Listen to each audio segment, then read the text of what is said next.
Pemirsa wisata Taman Inspirasi Muntik Siokan, Intaran Sanur, Denpasar Selatan kembali menyajikan pengalaman unik yang memukau wisatawan.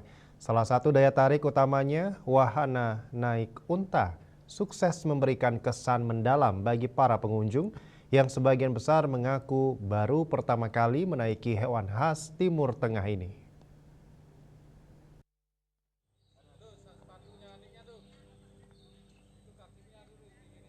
Para wisatawan yang mencoba sensasi berkeliling di tepi pantai berpasir putih Sanur di atas punggung unta mengungkapkan rasa gembira dan terkejut mereka. Pengalaman ini dinilai sangat berkesan dan berbeda dari aktivitas wisata pantai lainnya di Bali. Saat Umanis Kuningan kemarin, Delicia berbagi kegembiraannya. Mengaku sebelumnya pernah juga naik kuda dan ini pertama kalinya naik unta dan perasaannya sangat senang. Sementara itu, Agung Tirta menambahkan sensasi naik unta dengan latar belakang pantai Sanur itu benar-benar pengalaman yang langka.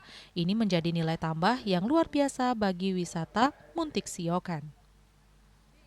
Seru sih, kayak ibu udah berumur begini ya, masuk nenek-nenek. Kalau dulu kan nggak ada. Berarti baru pertama kali Ibu naik unta. Oh, nggih. Menurut Ibu bagaimana nih kalau wisata naik unta di sini? Bagus.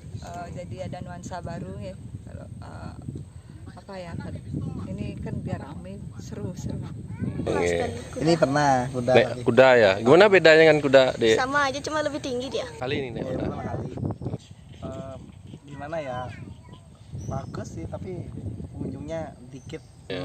Sensasinya beda. Nah, gimana sensasinya? Gimana sensasinya?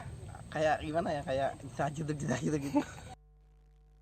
Manajemen Muntik Siokan Intaran mengungkapkan rasa syukurnya atas tanggapan positif dari para pengunjung. Mereka berharap wahana naik unta ini dapat terus menjadi magnet bagi wisatawan lokal maupun mancanegara yang mencari pengalaman liburan yang berbeda dan berkesan di Pulau Dewata.